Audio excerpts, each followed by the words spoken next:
Really not a whole lot other than the main purpose of this is to get these guys indoctrinated into being a Denver Bronco, for them to learn our system, start learning it. So when they OTAs start on Monday, they got a chance, to mix in with the veterans, know how to practice without pads on, learn some plays, learn some defenses, learn their assignments, get great individual attention from the coaches in these 3 days. So they're more prepared and ready for Monday's OTAs. Do you like to throw a lot at it on offense and defense? Not really, but enough. The veterans, I believe, have been here 5 weeks. Is that correct? And had a mini camp. They've been exposed to a lot of our stuff. Now, albeit most of it's in meetings or a walkthrough. So these guys need to catch up. So it's a fine line there how much you give them now, but there is a need to catch up eventually. This organization started with a Hireman injury in 2015, didn't practice it at walkthroughs and orientation. What was your thought on practicing? Well, if we didn't do any of that these 3 days, then they're going to be thrown in with the veterans on Monday. That's not fair to them, nor fair to the veterans to have people out there practicing that don't know how to practice without pads on in an NFL OTA. So I think anytime you could have practice and take advantage of that and do a better job of preparing your players and teaching them, you should take advantage of it. You mentioned that jerseys as being one of the things you want to implement when you do the coach. Is there anything else that you've tried to install with Andrew there? Nothing that comes to mind immediately. I mean, little things, but I'll keep those to myself. Who can try out players? Excuse me? Who can try out players this weekend to stand out? Just be themselves. Just show us how well you can learn, how well you move. Show us your football instincts, your football acumen, and see where the chips fall. Most of them obviously won't be asked to stay, but that doesn't mean we're done with them.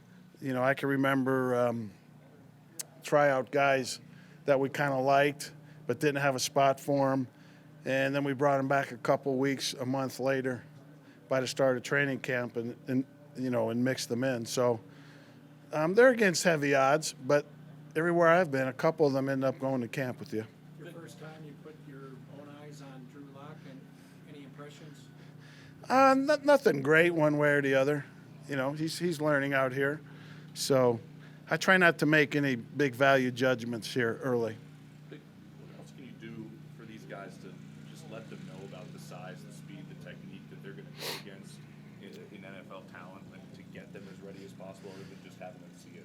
Well, you tell them about it, and I told them about that last night in a team meeting. There's a big difference between the NFL and college football. There's over 700 colleges, I believe, playing college football with 100-man rosters or more, and we're down to 32. And that colleges play over a 4-year period. We play over a 10-year period or more. So you can get a feel for the competition and how much it's been weeded out. So the standard of play is just that much greater. Joe Deneen is a guy. Excuse me? Joe Deneen, undrafted linebacker, had a ton of tackles in college. Uh-huh. What about his tape made him attractive to you guys? I really didn't watch a lot of him in preparation for the draft, but I do know that some of the scouts and linebacker coach had some feeling for him. So we'll see. He's here now. Now I'll put my eyes on him. How do you hope the rookies handle the off-the-field stuff between the meetings and kind of these long few days schedule-wise? What do you mean? In terms of What do they do with their free time? how do you hope they handle the meeting rooms and kind of all the stuff that goes along with? Well, that's another big difference for college to pro is they're going to have a lot more meetings than they had in college. So they need to learn how to be a good learner in those meetings, keep a good focus, and make sure they're constantly learning. Because before you can do it on the field, you have to understand it in a classroom. Can you talk to them about the differences between college and the NFL? Do you have to break down to the little details, like the rule changes even? Absolutely. We had a presentation last night in the meeting that detailed all the differences between college football and pro football from a rule standpoint down to the field markings, and our young coaches did that for us. How much do you look to Noah Fan to be the leader among this group, or is that not super? That's too early. These guys are all swimming right now. They're worried about leading themselves. But when you look at guys like Noah or Dalton, top picks, that there's an expectation to contribute right away. Is their play different during these 3 days than other guys because you want to get that extra jump, or are they? No, they're on the same path as everybody else. You know, they're just part of their group, part of the offense or defense, whatever phase they're in, learning the installation for that day. Then there'll be more the second day. And so they're just part of everybody else. They don't have more on their plate right now. You quickly got into the Nuggets. What's the key for Game 7 for them? Well, I was there for Game 7 against the Spurs, so they might want to make sure I'm in the building. All right. They'll do fine. I think they'll win. Congratulations to their good season and the Avalanches. I think they'll win, seriously. They're a better team. Love Jokic and Murray, and the coach is doing a great job. I think they'll win. Are you going on Sunday? No, not as of right now. With Justin Hall and his being experienced outside and inside, where do you think you'll start him at? We played him at both here today, and so we're going to continue to do that. And right now we're playing him in base as an outside linebacker and our nickel as an inside linebacker. Have anybody that tall on the inside? That tall on the inside. Not recently, not in recent memory. Jack Lambert. I didn't coach him, though. How about Reisner? You were pretty young. Reisner? What about? We played him at guard today, but eventually he's going to learn tackle, too. And we'll take a look at him at center at some point between now and end of training camp. Because, you only dress 7 offensive linemen in a game, and somebody has to be able to know to play more than one position or 2 positions. You got to have some utility guys, and if he's capable of doing that for us, then we'll take advantage of it. How do you gauge that he can handle all of that in his first, off season in the NFL to learn? Everybody's swimming, but he's got multiple spots there.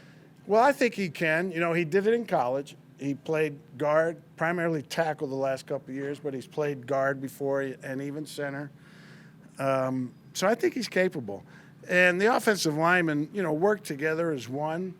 So a guard's got to know what the tackle's doing just as much. He's got to know what the center's doing. So I think he'll be able to handle it. I think he's intelligent enough. Coach, it seemed like Bowles may have tipped a hand or maybe misperformed, but he made it sound like Reisner might be playing left guard next to him, at least the other night when he had a chance to talk. Is that premature, or is that maybe where Reisner can get a look as left guard? Well, we may look at him there at first. You want to give a guy early in his development a home, and then once he feels at home or proves that that's not his home, then we'll move him around. So, we might start him. And when I say start him, not start him at left guard playing. So, yeah, it's all premature right now. Last one, Sam. You've got 20 guys out here as tryouts. What do they have to show you to earn a spot back, earn a spot back for camp this summer? Just show us their talent, and see if they have a talent that we think can help us for depth at a certain position. Just show us their ability. Can they run? Can they move? Can they think? Can they be an NFL football player? There's no magic answer there. It's kind of a gut feeling for the coaches and the scouts watching them. Is he better than somebody else we have? Because we're at 90 right now. So if we do keep 1 or 2 of them, then we have to let somebody else go. So there's that comparison too. Thank you very much, Coach. Okay. Thanks, Coach.